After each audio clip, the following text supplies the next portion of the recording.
আসসালামু আলাইকুম, আমি নোমান পঞ্চম শ্রেণীর গণিত বই নিয়ে তোমাদের সাথে ধারাবাহিকভাবে আলোচনা করছিলাম। তার ধারাবাহিকতা এখন তোমাদের সাথে 64 নম্বর পৃষ্ঠা থেকে আলোচনা করব। এখানে আমাদেরকে দিয়েছে নিচের রং করা অংশকে কিভাবে প্রকাশ করা যায়। এই যে রং করা অংশ আছে এটাকে আসলে কিভাবে প্রকাশ করা যায়।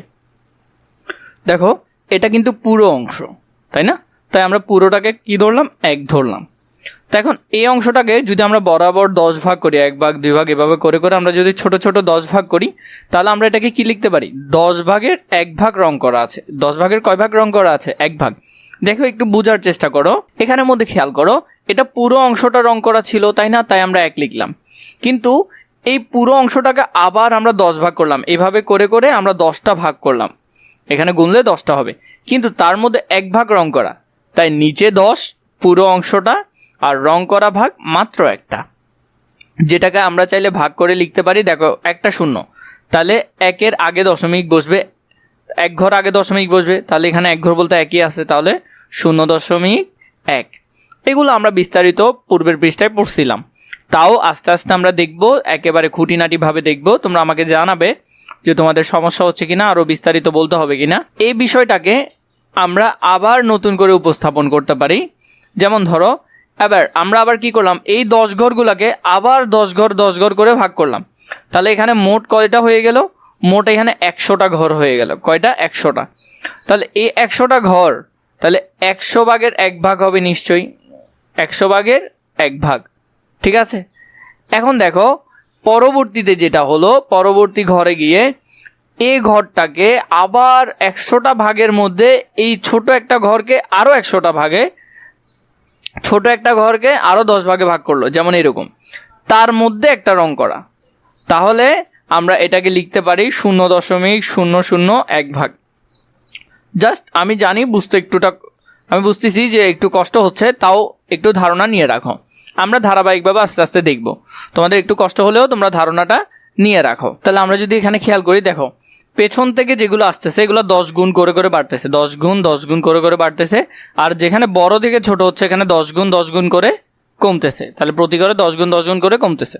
তারপর 1 নম্বরে যেটা দেখি, যেমন 10 ভাগের 1 ভাগ, এগুলাকে বলা হয় 1 দশমাংশ, যেটাকে আমরা লিখতে পারি, দেখো এখানে নিচে শূন্য একটা, তাহলে 1 ঘর আগে দশমিক হবে, তাহলে 1-এর আগে দশমিক হবে, আর এর আগে তো আমরা নর্মালি এমনি দশমিক ব্যবহার করি, তাহলে 0.1।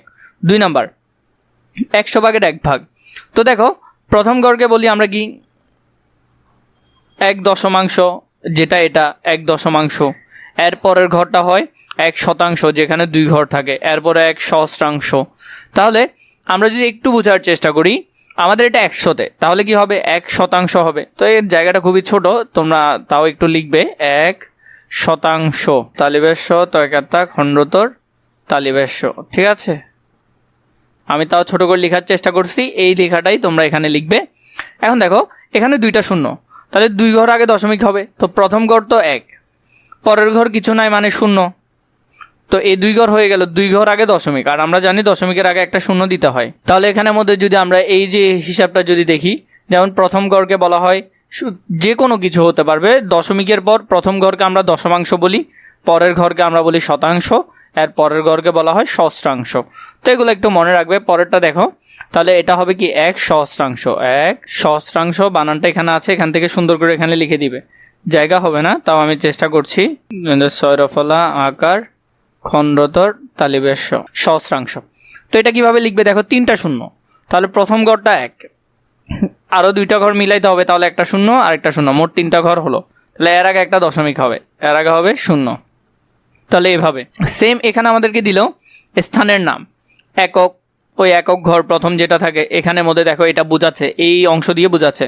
প্রথমটা হলো একক ঘর, এটা কিন্তু দশমিকের আগের একক, পরে দশমিক বসলো, দশমিকের পরে কিভাবে হিসাব করে, যেমন পরের ঘরকে বলা হয় দশমাংশ, 10 ভাগের 1 ভাগ, এর পরের ঘরকে বলা হয় শতাংশ, তাহলে 3 এখানে হবে 3 শতাংশ, ঠিক আছে? সহস্রাংশ 5 সহস্রাংশ। তো এটা এইভাবে করে পড়ার নিয়ম, 1.235, এটাকে কি বলে, 1.235। পরের অংশটাকে কিন্তু একসাথে পড়া যায় না, তুমি চাইলে এটাকে পড়তে পারবো না 235, এভাবে পড়া যায় না, পড়তে হয় ভেঙে ভেঙে। প্রথম অংশকে একসাথে পড়তে পারবা, কিন্তু পরের অংশকে তুমি একসাথে পড়তে পারবা না। এরপরে 1 নম্বরে, মিতুর বাবা বাজার থেকে 250 গ্রাম আদা 100 গ্রাম জিরা, 500 গ্রাম পেঁয়াজ এবং 375 গ্রাম রসুন কিনে আনলেন। তিনি বাজার থেকে কত কেজির জিনিস ক্রয় করলেন? তিনি ক্রয় করলেন, তো আমাকে নিশ্চয়ই সবগুলো যোগ করতে হবে। 250, 100, 500, 375 সবগুলো আমি যোগ করলাম। যোগ করার পর আমি দেখলাম কত হলো, 1225 গ্রাম হলো। তো আমরা জানি 1 গ্রাম সমান 1000 ভাগের 1 ভাগ। তাহলে আমরা চাইলে এটাকে কি করতে পারি, এখানে দেখো 3টা শূন্য, তো এই হিসেবে আমরা সহস্রাংশে প্রকাশ করতে পারি। তাহলে কিভাবে প্রকাশ করব, আমরা এখান থেকে 1000কে আলাদা করে ফেলবো। তাহলে 1000 গ্রাম সমান 1 কেজি। আমরা জানি কি 1000 গ্রাম সমান কত কেজি, 1 কেজি। তাহলে 1000 গ্রামকে আলাদা করলাম, 225 গ্রামকে আলাদা করলাম। তো এখন কি করতে হয়, 1000 1 গ্রামকে 1000 ভাগের 1 ভাগ, তাহলে আমাদেরকে 1000 দিয়ে ভাগ করতে হবে। তাহলে আমি এটাকেও 1000 দিয়ে ভাগ করলাম, এটাকেও 1000 দিয়ে ভাগ করলাম। তাহলে এটা শূন্য সবগুলো কাটা গেলে শুধু 1 থাকে, তার মানে 1 কেজি। আর এটা হলো যে কত, 1 2 3, 3 ঘর আগে দশমিক হবে, তাহলে 5 2 2, তাহলে 3 ঘর আগে দশমিক বসে গেছে। তাহলে হলো কি 1.225 কেজি, 1.225 আলাদা করে পড়তে হবে। তিনি 1.225 কেজি জিনিস ক্রয় করলেন। এভাবে করে ভেঙে ভেঙে পড়তে হবে।